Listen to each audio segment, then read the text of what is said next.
Hola, buenas noches, ¿cómo están? Estamos en otro programa de La Otra Pregunta, un programa realizado por LG Play de la Gaceta de Tucumán, y hoy tenemos un invitado especial, Nicolás Casanseu. ¿Cómo estás? Mucho gusto y muchísimas gracias por estar acá en nuestro programa. El gusto es mío, Daniel, gracias por invitarme. Bien, vamos a adentrarnos un poco en vos, en tu vida. Tenemos una hora completa para hablar de muchos temas, pero sobre todo queremos comenzar un poco con tu vida. Para muchos tal vez sorprende saberlo, pero naciste en Rusia. No, en realidad soy de origen ruso, Sos de origen pero ruso. Nací de casualidad en Austria, en esa posguerra, que mis padres eran DP, Displaced Persons, de la Segunda Guerra Mundial. De casualidad nací en Austria y a los 5 meses mis padres me trajeron a la Argentina. Ajá. Ellos, digamos, tengo entendido que tu papá fue soldado durante la Segunda Guerra Mundial. Sí, correcto, sí. Yo vengo de una estirpe de militares en Rusia, de 500 años de hombres de armas, y yo soy el primer civil en esa estirpe, justamente porque como no nací en la Argentina, una ley me prohibía seguir la carrera militar, si no hubiera imitado a mis antepasados. Mira vos. Y tu papá, digamos, estuvo, digamos, en algunas situaciones especiales que tuvo. Sí, él combatió, él estuvo... fue un egresado de la Escuela de Guerra de Yugoslavia, donde se habían refugiado los exiliados rusos anticomunistas que habían perdido la guerra civil contra los rojos y siempre soñaban con volver a combatir por la libertad de Rusia, liberarla del comunismo. Así que él tuvo una historia realmente novelesca porque primero combatió contra los nazis cuando invadieron Yugoslavia, fue a parar a un campo de prisioneros nazi, y cuando la Unión Soviética fue invadida por los alemanes, muchos rusos blancos, o sea, los anticomunistas, creyeron ver la oportunidad de usar a los alemanes para liberar a Rusia. Entonces se formaron distintos cuerpos de ejército para tratar de liberar a Rusia. Hitler no los dejó ir al frente oriental. Tenía sus propios planes para Rusia y quedaron combatiendo en Yugoslavia contra los partisanos rojos de Tito. Y ahí murió en combate mi abuelo y bueno, también combatió mi padre. Bien. Y de ahí tu familia se vino a la Argentina. ¿Dónde se instaló, digamos, cuando llegó aquí en Argentina? Yo me acuerdo que la primera casa era en Villaluro, en la calle Calderón, en Capital. Después mi padre construyó una casa en las afueras, en el Gran Buenos Aires. Y yo al llegar a los 21 años me mudé a Capital y fui porteño hasta hace muy poco tiempo, que me convertí en provinciano, en santafesino, porque me casé con una santafesina. Mira vos, y ahora estás viviendo en San Lorenzo, la histórica. La histórica San Lorenzo. Sí. Digamos, los caminos te están llevando siempre a los lugares históricos, parece, ¿no? Sí, parece sí. ¿Y cómo se llama tu esposa? Mi esposa es Silvia, Silvia Bonfietti, ella es profesora de pilates, de yoga, y la conocí por Malvinas. Mira vos. Porque ella era es sobrina de un combatiente que yo conocía, que yo había entrevistado inclusive, y un día ella entra a un súper chino y ve que voy a dar una charla en San Lorenzo. Si ella no entraba al súper, no nos cruzábamos. Bueno, di una charla, hablamos, y me pasó lo que nunca ocurre. Me volvieron a invitar 2 meses más tarde. Generalmente me invitan 2 años más tarde. Claro. Bueno, en el segundo encuentro fue el chispazo. Mira vos. Y se han casado el año pasado. Correcto, sí, sí. Bien, bien, perfecto. Pero vos tenés cuatro hijos varones, ¿puede ser? Sí, de mis matrimonios anteriores, ya son grandes y están todos en Estados Unidos porque como yo me vi privado de trabajar plenamente en la Argentina, aguanté hasta el año 90, después de Malvinas. En el año 90, después de la tercera oferta que me hicieron de la televisión hispanoparlante, me fui a Estados Unidos a trabajar y me pasó un poco lo que le ocurre a los diplomáticos. Allí donde los hijos de los diplomáticos cumplen 18 años, los diplomáticos son destinados a otra ciudad, a otro país, y los hijos se quedan porque ya son como peces en el agua en ese ambiente. Claro. Pero trabajaste en medios importantes, la CNN, tengo entendido. Sí, CNN, NBC, Telemundo. sí, cadenas importantes, hispanoparlantes, ¿no es cierto? Hispanoparlantes, sí, sí, sí. Pero muchos años, casi como dos décadas estuviste. Sí, estuve en total, porque en el año 1995, llevado por la nostalgia, volví a la Argentina. Sí. Estuve 5 años aquí y de nuevo las dificultades para conseguir trabajo me llevaron. Así que en total fueron casi 2 décadas. Claro. Y justamente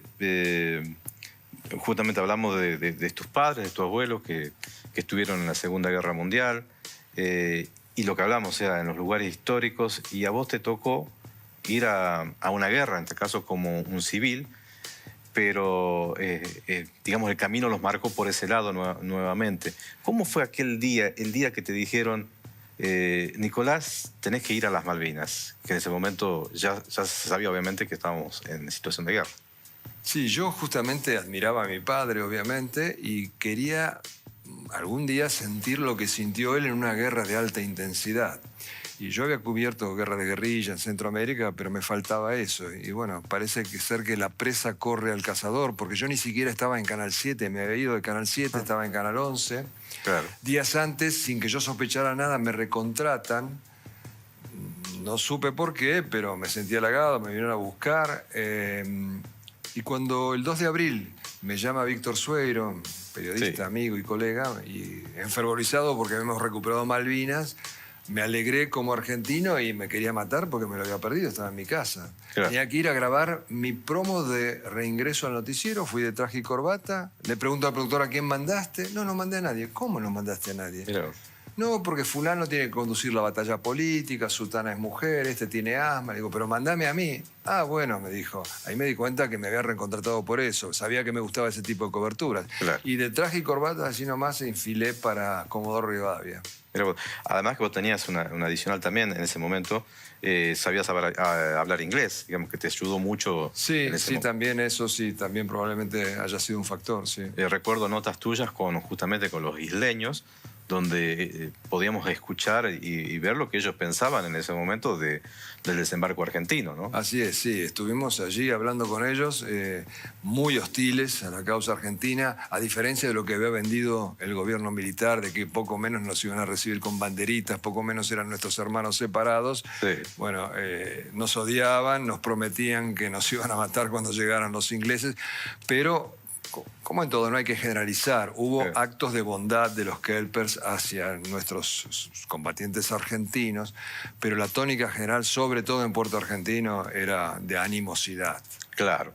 Eso, digamos, cuando vos llegaste el primer día, llegaste a Malvinas, ¿te imaginabas cuando vos llegaste y comenzaste a cubrir? Era un clima, digamos, un poco tranquilo comparado con lo que sucedió después, pero ¿te imaginaste lo que Primero venía? era una cuestión surrealista casi. Había que pellizcarse para creerse que la bandera argentina estaba flameando en las Islas Malvinas, ¿no? Algo que las maestras nos enseñaron durante toda nuestra infancia, que era nuestro, y de repente era nuestro en serio.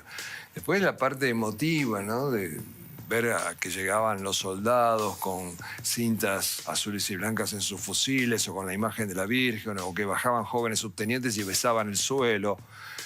Y por otra parte también la sorpresa de que los oficiales consideraban que esto era temporal. Claro. Me preguntaban a mí que era un civil, bueno, ¿cuándo nos vamos? ¿Qué pasa con la ONU? Todo el mundo pensaba que eso se paraba. Y yo que era un civil, pero había leído historia, yo les decía, no, los ingleses vienen a sangre y fuego. Si no se entiende que los generales y almirantes argentinos nunca quisieron ir a la guerra, que cayeron en una trampa de que se podía hacer un toque y me voy, no se puede entender Malvinas. Claro, sí, sí, sí. Y te consulto, porque buenamente armaron un equipo. Uno de los que más se conoce después de estos 39 años es el Lamela. Fue el Lamela era que mi te acompañó. camarógrafo. Ujú. Pero fuimos con un ayudante de cámara, Sí. Marcos Novo, un joven, que entró en pánico el 1 de mayo. Y temblaba como una hoja y al día siguiente seguía temblando y al tercer día seguía temblando y bueno, por un lado me dio lástima, por otra parte no me servía así y lo mandé al continente. Y mejoró yo porque yo tenía que acarrear los equipos en vez de él. Claro. Pero la vida es muy injusta porque él llegó cuando estaba toda la euforia. Entonces lo recibieron como un héroe. Claro, nadie sabía por qué yo lo había mandado. A la vuelta de la guerra me muestra una revista y una foto de él a toda página y el título decía "Volvió con la muerte en la mirada". Y el guaso me dice, ¿sabes las minas que me gané con esto? Bueno, nosotros que sí nos bancamos toda la guerra, cuando volvimos lo único que nos ligamos fueron cascotazos. Así que la vida es muy injusta. Mira vos cómo terminó esas cosas que pasó durante Malvinas, ¿no? No había mucha información a los que estábamos en el continente de lo que realmente pasaba, digamos, y ustedes estaban ahí.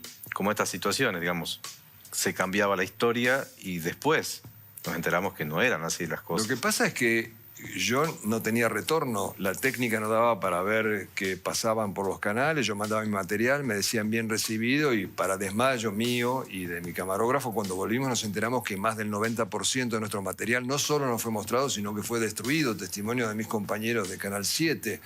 Y hace un tiempito corto, Clarín hizo una investigación sobre ese tema y llegaron a la conclusión de que faltan 100 horas de grabación nuestras. Clara señal de que lo que hacíamos no era funcional a la propaganda triunfalista del momento. Dicen que la primera víctima en una guerra es la verdad, ¿no? Absolutamente cierto. Ojo que también los ingleses censuraron, no importó tanto porque ganaron la guerra, pero yo, por ejemplo, le mandé una tarjeta a una amiga que tenía desde Malvinas y después de la guerra recibí una carta de ella indignadísima porque a ellos, según esta amiga, le decían que no pasaba ni un pájaro a Malvinas, que el bloqueo era perfecto y ella recibe una tarjeta desde Malvinas. También engañaron a su sociedad también. Claro, es lo que justamente destacamos. Inglaterra también ocultaba situaciones de bajas que tenían, de buques. No llegaba la información tampoco correcta a Inglaterra. Y justamente te pregunto del primer día, cuando vos llegaste, y también te pregunto de ese último día, o sea, el paisaje que fue llegar a Malvinas aquella vez, como decís vos, algo increíble, digamos, estar ahí con la bandera.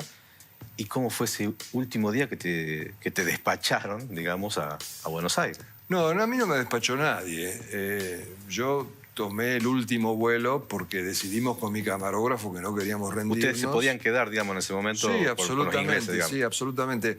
El 13 de junio, en un día negro, además de que estaba nublado, como muchas veces en Malvinas, yo me entero de que Menéndez había tomado la decisión de rendirse. Se rindió a la mañana siguiente. Y como no queríamos ni entregar los equipos, ni los videos, ni nada, le pedí a Menéndez que nos deje subir al buque hospital que estaba anclado en Puerto Argentino y me lo negó, como me negaba prácticamente todo lo que yo le pedía. Nos deprimimos bastante, nos resignamos a caer prisioneros cuando a último momento llega un Hércules trayendo un cañón de refuerzo y el comandante dice, yo el avión no lo entrego. Descargan el cañón y yo me vuelvo. Entonces me avisan a mí y decidimos con mi camarógrafo intentar irnos en ese último vuelo. El capitán que oficiaba de censor me dice, ¿me llevas la valija, se la entregás a mi mujer porque la voy a perder a mano de los ingleses? Y yo le dije, yo te la llevo si vos me la subís al Hércules, yo estoy cargado, no puedo llevar ninguna cosa más. No se animó a ir al aeropuerto porque era un infierno. Ya las bengalas inglesas iluminaban el aeropuerto, los cañones le estaban tirando a la pista, había patrullas de Harriers en el cielo. Nos subimos 100 hombres más o menos. De repente alerta roja, todos afuera por la escotilla de los paracaidistas. Varios se quebraron, nos quedamos un par de horas entre las rocas con las bengalas inglesas iluminando hasta que el comandante, el capitán Borcher, dijo, bueno, yo me voy sí o sí. Y ahí ya de 100 habremos subido unos 60. Emprendimos el vuelo bastante suicida, nos dijeron que nos habían tirado un misil, evidentemente si fue así no le pegaron, volamos 2 horas a ras del agua con los limpiaparabrisas limpiando la espuma del mar, del Hércules, y cuando se prenden las luces había vómitos en el suelo de la tensión nerviosa, había un suboficial al lado mío que tenía la pistola a 9 milímetros en la mano y yo le digo, loco, ¿qué te pasa? ¿A quién querés matar? No, es que si entraba un misilazo yo me pego un tiro, no quiero morir ahogado. Y mi camarógrafo me dice, ¿sabes que durante el vuelo me desmayé? Y cuando poco tiempo después se enferma gravemente, le hacen todo un estudio y le encuentran un microinfarto, porque evidentemente ese vuelo fue un vuelo para el infarto. Entonces era, por lo que me contaste, el vuelo, como decís vos, era arriesgarse a que lo derriben, algún Sea Harrier o algún misil lanzado desde algún buque, pero tampoco, o sea, ustedes tenían claro si se quedaban qué podía pasar con ustedes, digamos, cuando los ingleses ya tomaran totalmente el poder en Puerto Argentino. O sea, ya no sabían qué era peor, digamos, en esta situación. Sí, no creo que nos hubieran hecho nada, porque no creo que hubiera meritado que, más allá de un interrogatorio muy duro, que seguramente nos habrían hecho, a no ser por una circunstancia excepcional de la cual yo me enteré después de la guerra.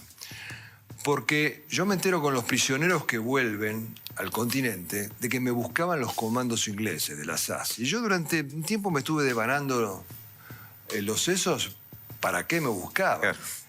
Y me entero por un oficial de inteligencia que me explica que los ingleses escuchaban todas las conversaciones nuestras desde los barcos. Y yo, como soy de origen ruso y hablo ruso bien, y no había ninguna privacidad en esa barraca de la cual hablábamos, Claro. yo le hablaba a mi familia en ruso. Entonces, como estaba en el aire de la posible ayuda de la Unión Soviética, los ingleses habrán dicho, el único periodista que está ahí habla ruso sin Claro. acento, perfecto. Este es el hombre de la KGB en Malvinas. Claro, un espía. Habrán pensado que cuando yo le decía ¿cómo están los chicos en el colegio? En clave significaba cuándo vienen los Mirage peruanos. Claro. Entonces yo pienso que si no me hubiera ido en ese último vuelo, la cantidad de pateaduras que me hubieran dado Claro. los comandos británicos antes de convencerse de que yo no era el hombre de Moscú en Malvinas. Seguramente iba a salir confesando que eras de la KGB, digamos, seguramente. Vamos a hacer una pausa y ya volvemos en el segundo bloque con otra cosa que te queremos proponer. Vamos a la pausa. Volvimos y seguimos con la entrevista a Nicolás Casanseu, que nuevamente le agradecemos de estar acá con nosotros. Una historia viviente de lo que pasó en Malvinas como corresponsal de guerra, el único corresponsal argentino que estuvo en las Malvinas durante más de 2 meses. Cubriendo toda la guerra, porque Cubriendo hubo toda la otros guerra. corresponsales, pero que no cubrieron toda la guerra. Claro, vos tuviste como 70 días más o menos. Más o menos. Ujú. Fue una bisagra completa en tu vida, ¿no? A partir de eso, ¿cuántos tenías? 30 y pico de años, ¿no? 33, cumplí 34 en Malvinas. Claro. O sea, en ese momento de tu vida fue una bisagra completa, o sea, cambió después de ahí todo tu... Sí, en varios sentidos, en el sentido profesional, humano. Ujú. Hubo un antes y un después. ¿Y cómo fue estar, digamos, has estado más de 70 días allá con el tema de la familia? O sea, has estado alejado de la familia mucho tiempo y Sí, sin saber además- si volvías, ¿no? Además, la familia presionando para que vuelva, Claro. y yo no iba a volver por nada del mundo. Y encima, mis hijos mayores en la escuela, con los chicos que nosotros los porteños somos muy gastadores, diciéndole, Sí. che, tu papá ya murió, por ejemplo. Bromitas de ese Claro, tenor. sí. Y mi hijo mayor diciendo, papá, vení a verme. Le digo, no puedo, la guerra, qué sé yo. Sí. No, subite a un Mirage y vení a verme. que encanta la inocencia de los niños, ¿no?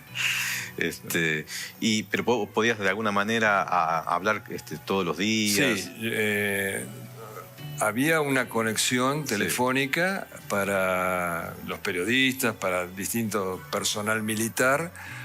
Hablábamos por radio desde una central allí.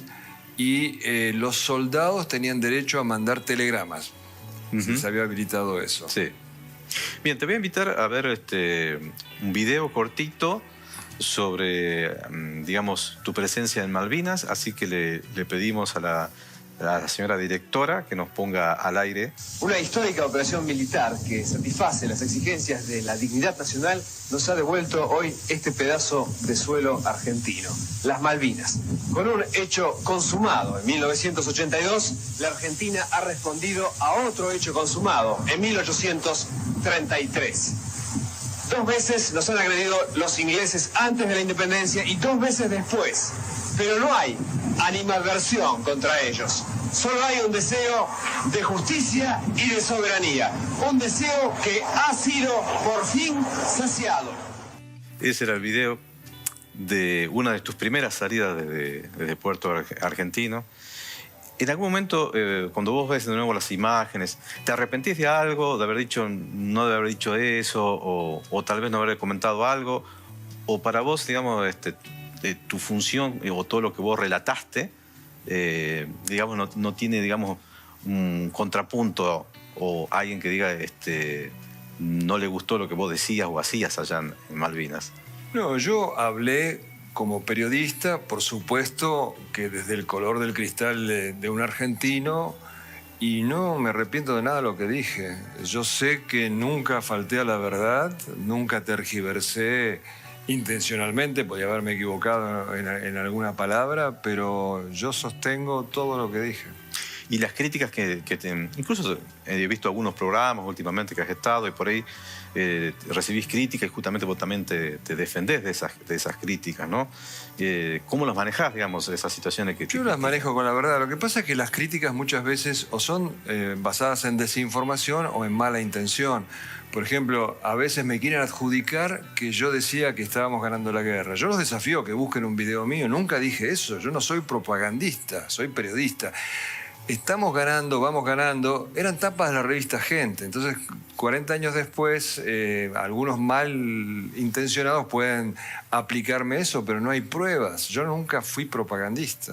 ¿Y cómo veías vos, o sea, al regreso después de la guerra, obviamente porque vos estabas ahí y sí, veías todo lo que estaba pasando y cómo estaba pasando, pero como hablamos recién de la desinformación, tanto de los mismos ingleses que desinformaban a su población de lo que pasaba, cuando vos ya estabas en Argentina y te diste cuenta de cómo había llegado la información, en tu caso justamente marcabas que muchas cosas tuyas no salían al aire o las cortaban porque había un sensor que estaba ahí de los militares. ¿Qué análisis haces después de decir, yo estaba allá poniendo mi vida y después veo esto, digamos, que no era así? Sí, bueno, lo único que yo haría distinto es evitar lo que me pasó con el material. Cuando yo vuelvo al continente y me entero de que el 95% de mi material fue destruido, bueno, lamenté profundamente no haberme guardado material. Yo, honestamente, mandé todo el material. Si hubiera tenido la capacidad técnica, que no la tenía de copiar, lo hubiera copiado, porque fue una frustración feroz. Habíamos arriesgado la vida con mi camarógrafo, habíamos tratado de cumplir lo mejor posible en nuestro trabajo y que destruyeran nuestro material era realmente doloroso. ¿Qué tipo de material, por ejemplo, lo destruyeron o de alguna forma lo censuraron? O sea, que vos decís, si eso se hubiese pasado en Argentina, capaz que obviamente no lo favorecía a los militares que querían dar otra idea de propaganda, digamos. Es difícil evaluarlo, pero yo creo que privó más la estupidez de por sí las moscas que el hecho real de, bueno, este material no lo mostramos porque amenaza la integridad de nuestros soldados. A mí la única vez que intentaron darme una orden fue cuando me dijeron no filmes más soldados conscriptos. ¿Por qué? No, porque no se debe saber que son bisoños, el mundo lo sabía. Entonces me negué a eso por una cuestión de ética periodística y también porque los soldados se ponían contentos de que anduviéramos en las trincheras. Como no estábamos obligados, como que los relajaba eso y además pensaban que los podían ver sus seres queridos en el continente y de hecho muchos han sido vistos por sus familiares. Entonces imagino qué cantidad de material fue destruido, nada más que porque yo seguí filmando soldados conscriptos como si no hubiera recibido esa orden que desobedecí. Y otras cosas absurdas, por ejemplo, yo entrevisto al capitán Molteni, que viene de atacar a los ingleses con su avión en Darwin. En esa misión cae su numeral, un episodio dramático de la Guerra de Malvinas, lo entrevisto. Y el capitán Molteni es un tipo simpatiquísimo, carismático, cantante de tangos, pintor. Y cuando le pregunto si llevaba todo el equipo de supervivencia, me dice, no, yo cuando salgo a volar no llevo ni el peine. Los jefazos se agarraron de la cabeza. ¿Cómo dice que no lleva el peine? Eso es antirreglamentario. ¿Destruyeron la nota? Ah, la nota. Claro. Absurdo. Te invito a ver otro video. Le vamos a pedir a la producción. Vamos. Avísame cuando estés. ¿Ya? Sábado, 12:30. Una vez más, el aeropuerto es atacado por los Sea Harriers. Esta vez pegaron bastante cerca, pero han pifiado una vez más. No, están tirando antiaérea. Están tirando antiaérea.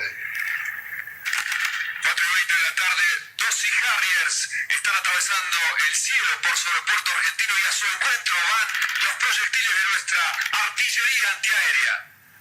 Vemos que las estelas se adelantan a los proyectiles y mientras se afina la puntería, casi podemos ver que le están por pegar. Su altura parecería que es lo suficiente como para hacerlo. Gritos de bravo se escuchan. Bien. Bueno, ese fue los primeros ataques, o sea, ya lo que se venía como una amenaza, que los ingleses estaban llegando, que venían, ya se concretó, incluso físicamente los pudiste ver. ¿Qué pensaste en ese momento cuando ya la acción estaba ahí, incluso las bombas han pasado muy cerca de la posición de ustedes? ¿Qué pensaste en ese día, digamos, en ese momento? Para mí no fue una sorpresa, yo sabía que eso iba a pasar. Yo vivía torturando al jefe de la base aérea diciéndole cuándo va a ser el ataque, hasta que finalmente me dijo mañana, y así ocurrió.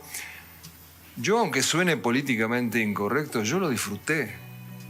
O sea, para un periodista yo considero que no hay nada más gratificante profesionalmente que las situaciones extremas, y vaya si la guerra es una situación extrema. Por supuesto que depende del organismo de cada uno. La gran cantidad de miedo paraliza y la pequeña cantidad de miedo es excitante, agradable, bombea la adrenalina, uno se siente intensamente vivo. Y justamente trabajaste con un camarógrafo, Lamela, digamos que... ¿Cómo lo viviste con él? Porque fue tu compañero durante ese tiempo y él también, como camarógrafo, vivió la adrenalina de filmar esos hechos históricos que hoy lo estamos pudiendo ver, y si no fuese por eso no tendríamos nada, digamos. Yo tuve una gran suerte porque Lamela era un tipo, además de buen profesional, un tipo valiente.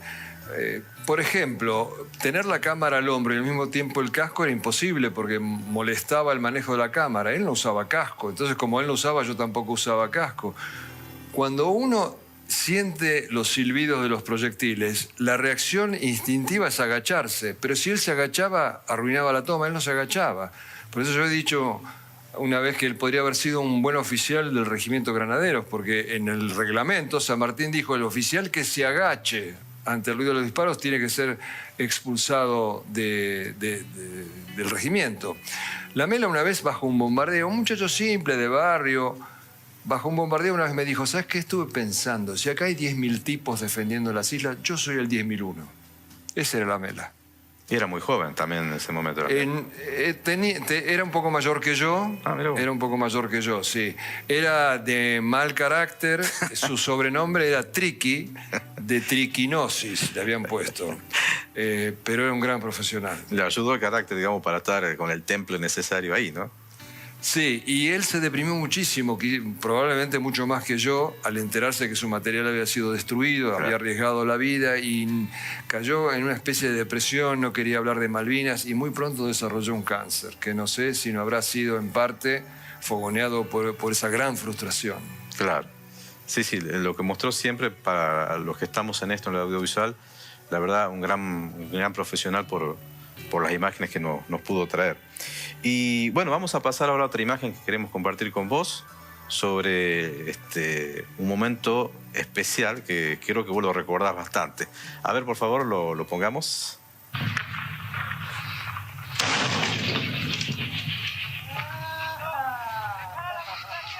a tiempo, a tiempo!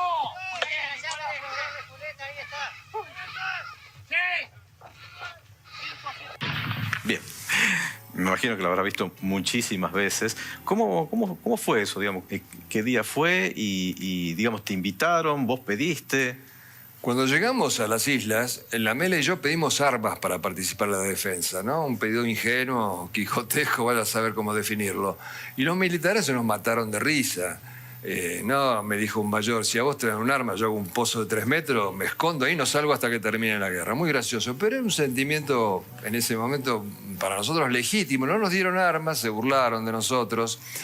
Pero 2 días antes de la rendición estábamos filmando este combate de artillería y un teniente, el jefe de la batería A, del grupo de artillería 3, me hizo el honor para mí enorme, yo venía molestándolo con eso, de que me dejó tirar un tiro y hasta pedí, me engolosiné y pedí, hice la señal de que me dejaran tirar otro. No me dejaron tirar, hicieron bien, siguieron tirando los profesionales. Te cuento que me habían dicho, cuando tires de la piola, abrí la boca, porque si no te vas a quedar sordo. Yo en la emoción del momento me olvidé de abrir la boca y creo que estoy un poco sordo por ese y por otros sonidos que escuché allí. Claro. Y al teniente caballero lo criticaron, ¿cómo le dejaste a un civil que disparara? Y me dijo, ¿sabes por qué te dejé tirar?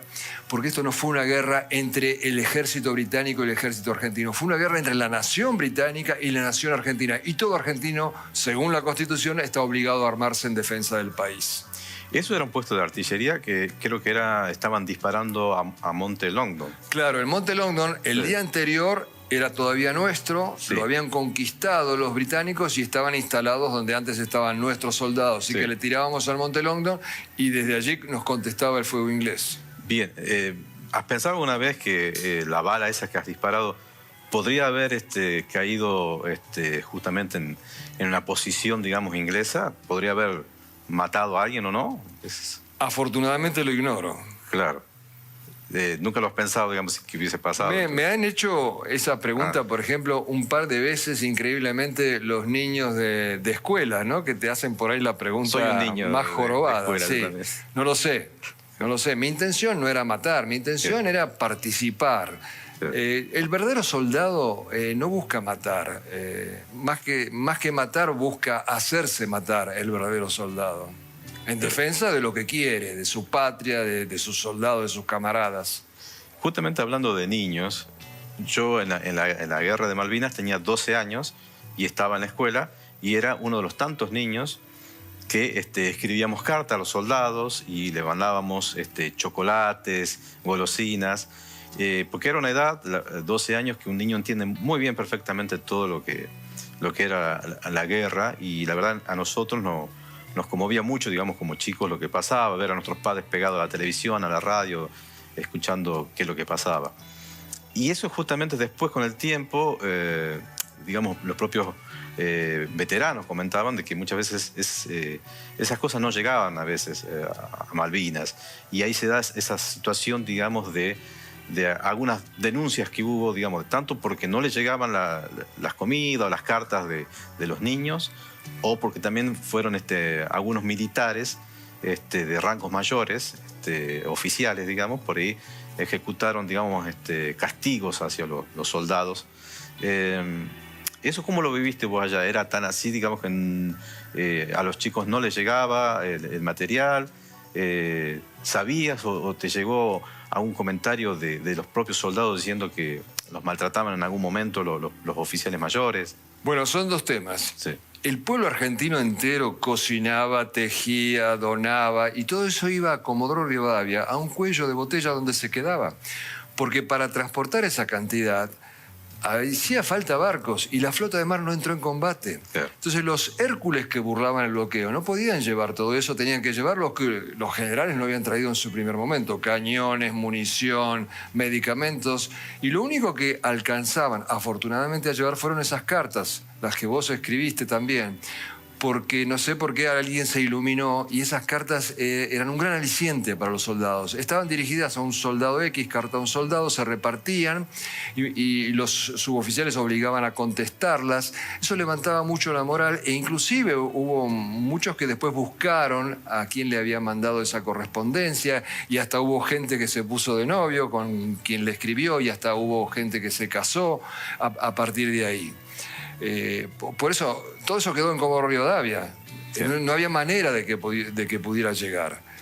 Y con respecto al dinero donado, yo tengo entendido, por lo que me dijeron, no lo puedo aseverar, que hay un fondo del cual se financia el llamado Anexo 40, los pagos a los soldados que piden junta médica y son declarados inválidos generalmente por razones psíquicas. El tema del maltrato a los soldados, yo durante la guerra nunca vi un estaqueo, pero por supuesto no me lo iban a mostrar a mí. Claro. Pero tampoco ningún soldado me habló de estaqueos durante la guerra, y yo estaba mucho con los soldados, no solo porque los filmaba, sino porque 2 horas por día dedicaba a comprarles cosas, muchas veces en mi bolsillo, otras por supuesto me lo daban ellos porque no me daba para todos, que me pedían comida, cigarrillos, cosas que les prohibía el generalato comprar porque no podían entrar a las tiendas de los kelpers. Y nunca nadie me habló de maltratos ni de estaqueos. Pero después de la guerra, sí, hablando con soldados que me merecen plena confianza, evidentemente hubo casos aberrantes, pero que constituyen una excepción, no la regla. Aún hoy que hay una cuestión judicial, acusaciones judiciales, creo que hay entre 50 y como mucho 100 soldados que han hecho acciones judiciales después de tantos años. Se ha demostrado que algunas de ellas son truchas, porque lo que se busca es que se los considere víctimas de la dictadura y así cobrar el $250,000 que cobraron las víctimas de la dictadura, los montoneros considerados víctimas de la dictadura por el gobierno. Pero si nosotros tomamos la cifra mayor, 100 denuncias, sobre un universo de 10.000 soldados, es claramente la excepción, no es la regla. Compartimos algunas fotos que tienes en tu Facebook para ver un poco ahí justamente lo que vos marcabas, eras el ayudante del camarógrafo también. Así es, sí, eso pesaba una barbaridad, porque está la casetera Sony y del otro lado el bolso que tiene las baterías que se terminaban muy pronto, así que ahí hacía bastante ejercicio. Lo que hubieses hecho hoy con la tecnología que tenemos ahora, ¿no? Con todas estas cámaras modernas. Bueno, con esta tecnología cada soldado era un corresponsal de guerra con el celular. Claro, con el celular hubiesen tenido muchas imágenes. Seguimos pasando más imágenes. Bueno, la que ya hemos compartido recién, que te quedará guardada para siempre. Vamos pasando más imágenes. Ahí estabas con mecánicos, creo. No, el de la izquierda de la pantalla es un mecánico y el de la derecha es un piloto, Owen Crippa, un piloto santafesino, que con ese avión de Morondanga, un avión de entrenamiento, lo mandan a hacer una exploración, a ver si vinieron los ingleses al estrecho San Carlos. Con eso estaba cumplida la orden. Cuando él ve la escuadra, en vez de volver y cumplir la orden, ataca la primera fragata que tiene cerca, con ese avioncito, la Argonaut, le descerraja sus cohetes, sus cañones, le causa daños y sale escapándose, zigzagueando entre los buques de la flota para que no le tiren, porque se tirarían entre ellos. Sí. Sale del lugar de peligro y dice, necesito llevarle más información detallada a mis jefes, y vuelve a meterse en la boca del lobo y anota en su anotador en la rodilla. Los pilotos llevan un anotador, la disposición de los buques de la flota, un croquis hace. Vuelve a Puerto Argentino gritando, quiero más armas, voy a salir a tirarles de nuevo. No le dan, porque ese avión no era para atacar la flota. Ese era el calibre de este hombre, que además, cuando ya no pueden volar estos aviones, le da la orden a los mecánicos de que caben trincheras. Y viene un jefazo y dice, ¿usted qué hace, Owen? ¿Por qué están haciendo eso? No, porque vamos a recibir a los ingleses fusil en mano. Y el jefe le dice, pero usted está loco, yo estoy por sacar la banderita blanca. Lo que hace Owen Crippa es sacar la pistola Colt Police, se la pone en la cabeza y dice, usted tiene 2 segundos para irse de acá o es hombre muerto. Esa es la madera de nuestros pilotos. Tremendo. ¿Algunas más? Bueno, no sé si tenés palabras, digamos, para describir. Sé que has hablado mucho de él. Claudico, nunca pensó en una iniciativa. Todos dicen, el 14 de junio había que rendirse porque ya era demasiado tarde, no se podía hacer nada. Bueno, Menéndez llegó rendido a Malvinas. Nunca dio una orden de ataque ni de contraataque, no hizo minar el estrecho San Carlos, no puso una guarnición por donde se sabía que iban a desembarcar los ingleses. Lamentable realmente. Y el que está a la izquierda de la pantalla es la contraparte de Menéndez. Es el mayor Castañeto, el jefe de la compañía de comandos. Las 2 compañías de comandos eran las únicas que salían a buscar a los ingleses. Fueron las únicas que, además de combatir, obviamente, y de tener bajas, son las únicas que conquistaron un estandarte inglés. Son las únicas que tomaron prisioneros ingleses. La contracara de Menéndez, los comandos. Así es. Esta foto creo que la destacaste, creo que para vos es una de las mejores fotos que hay. Yo creo que es la más icónica de la Guerra de Malvinas. Es un comando de la Armada que, bueno, está conduciendo a los ingleses que levantan las manos el día 2 de abril. El comando se llama Eliseo Batista. Y hay una cuestión interesante. Esto fue una humillación terrible para los ingleses. Entonces, ¿qué querían ellos? Revertir la foto. Cuando conquistan Puerto Argentino, estaban buscando a los comandos para sacar la contrafoto. Los comandos argentinos con las manos en brazos y ellos apuntándolos. Pero no pudo ser porque ellos fueron evacuados al continente después del 2 de abril y no participaron del combate final. Bien, no sé si tenemos algunas más fotos, ya vamos cerrando el bloque. Bueno, tus tareas esto fue en Rusia. En Moscú. En Moscú. Vamos con otras fotos. Bueno, queríamos llegar a esta foto. Justamente, eso fue el año pasado. Sí. Te casaste. Sí. Así que... Y se te nota, digamos, la felicidad que tenés ahí. Así es. Me casé con una maravilla. Bien. Eso y ese, bueno, es uno de tus hijos. Sí, es el menor, es el más malvinero, que conmigo hace videos de Malvinas, se interesó, se apasionó en el tema, sabe muchísimo. Y él rescató videos ingleses que acá no se conocen, los tradujo, los subtituló, donde todos los ingleses hablan de la eficacia y del valor de los combatientes argentinos. Claro. Él es periodista también, trabaja en el Él es periodista también, pero ya trabaja en la televisión angloparlante. Es productor de la cadena CBS. Perfecto. Bueno, esas son tareas que has hecho, digamos, porque tenés una vida, digamos, en cuanto a periodismo muy amplia, muy prolífera. No me puedo quejar. Sí, esta es la entrega de los Óscares. Claro. Perfecto. Bueno, vamos a hacer una pausa y vamos a ir al tercer y último bloque para ya ir cerrando sobre tu vida y todo lo que has hecho en Malvinas. ¿Cómo no, Daniel? Dale. Pausa. Bien, regresamos nuevamente, tercer y último bloque de la otra pregunta. Y estamos con nuestro colega, nuestro amigo Nicolás, quien le vamos a hacer un pequeño juego de ping-pong para que él justamente completa tenga una opción y después complete la oración. Vamos primero con la primera de las opciones. Te voy a decir 2 palabras y vos elegí una y podés dar tu definición. ¿La guerra o la paz? La guerra justa. Muy bien. Y justamente la palabra. ¿Periodismo o política? Periodismo. Perfecto. ¿Perdonar u odiar? Perdonar. ¿Estados Unidos o Argentina? Argentina. Perfecto. Y bueno, ahora vamos a completar la oración. Malvina es... Gesta nacional. Perfecto. Los ingleses son... La pérfida Albión. La guerra es... La barbarie.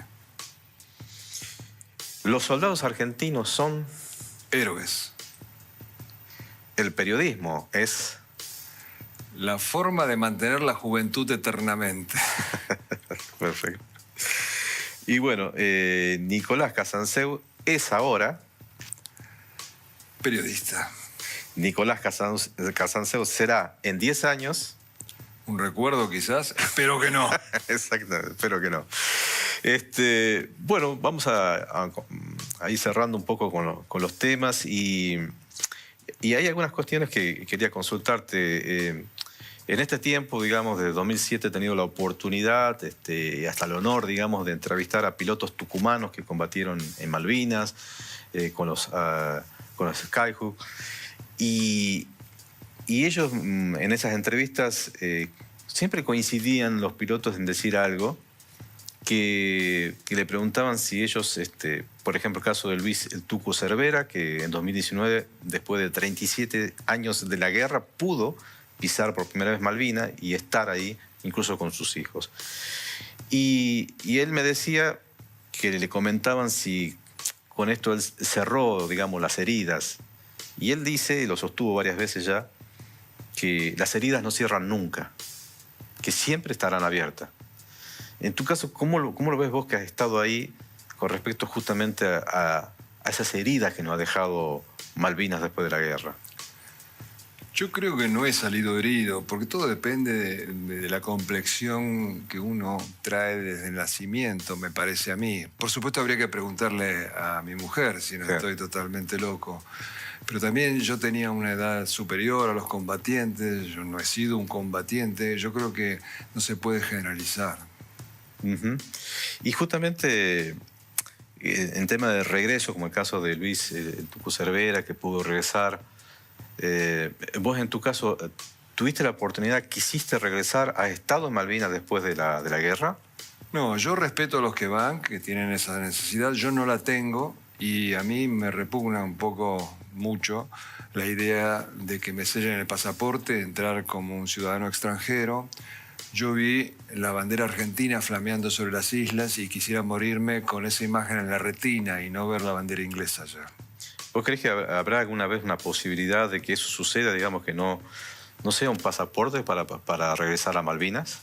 Sí, si primero recuperamos la Argentina.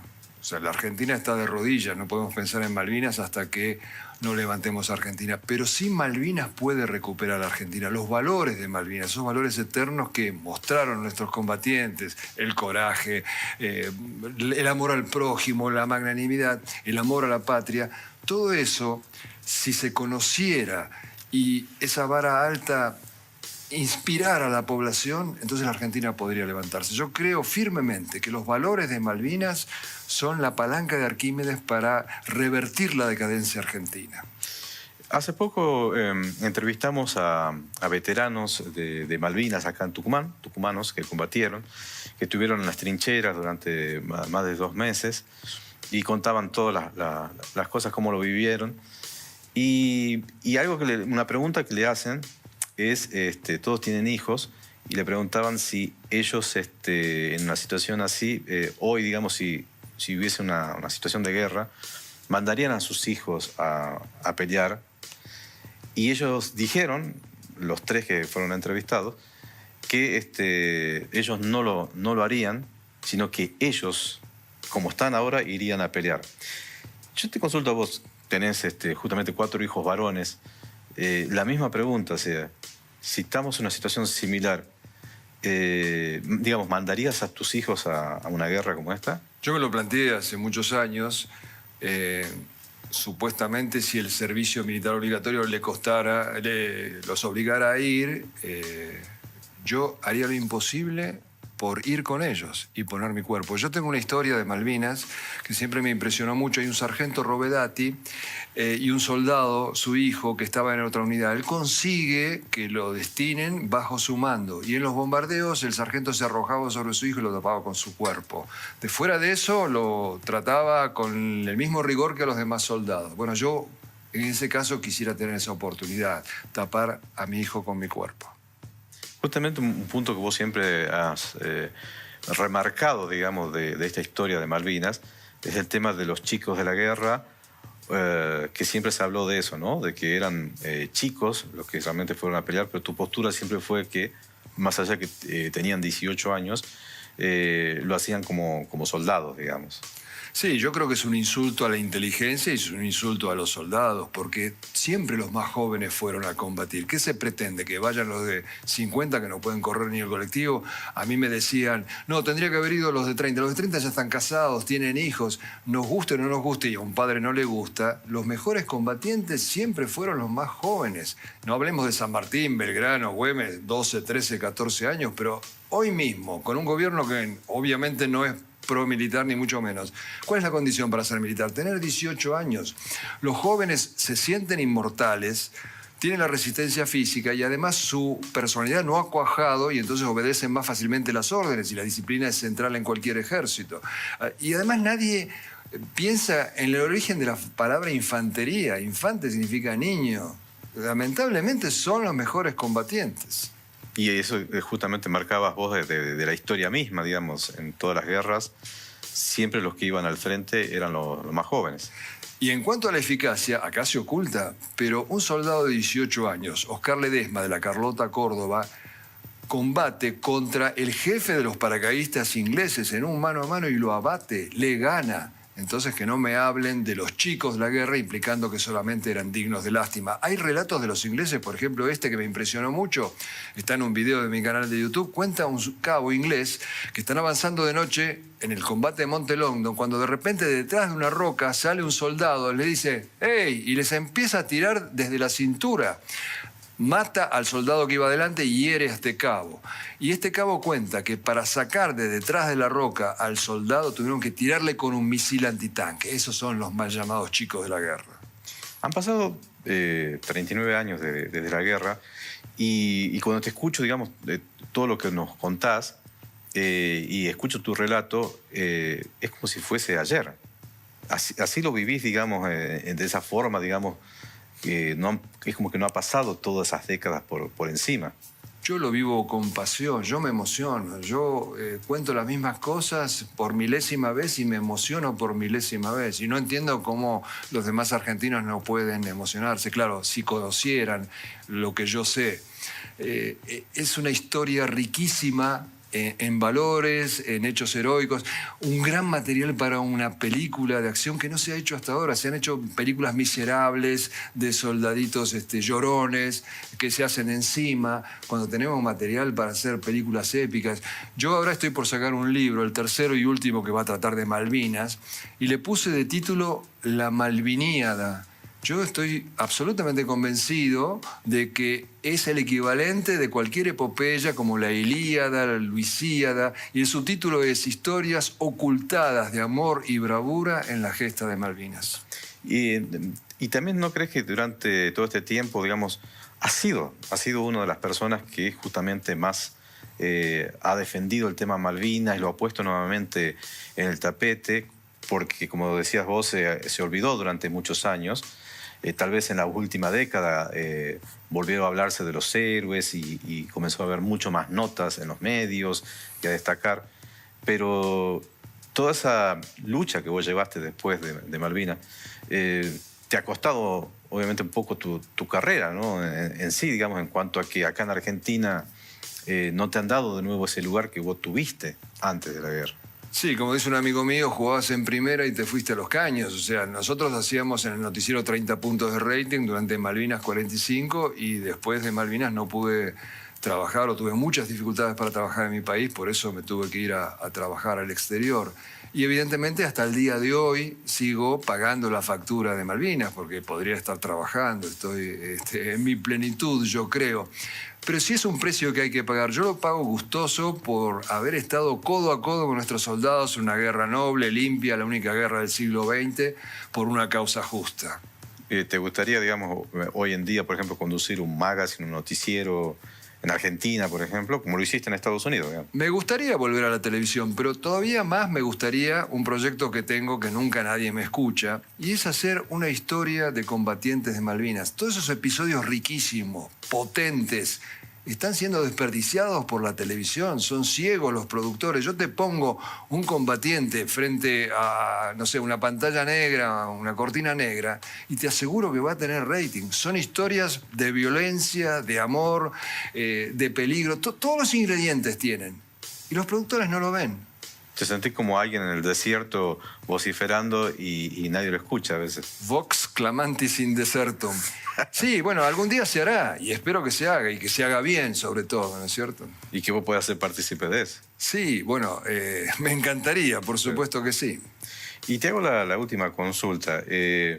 Los propios, digamos, jefes militares que estuvieron al mando tanto de la flota inglesa como de las tropas terrestres admitieron, después de la guerra, que estaban para un soplido, digamos, y directamente volver a Inglaterra porque no daban más las tropas para seguir combatiendo, después de las bajas que han sufrido, tanto de los buques como las tropas militares sufrieron muchas bajas.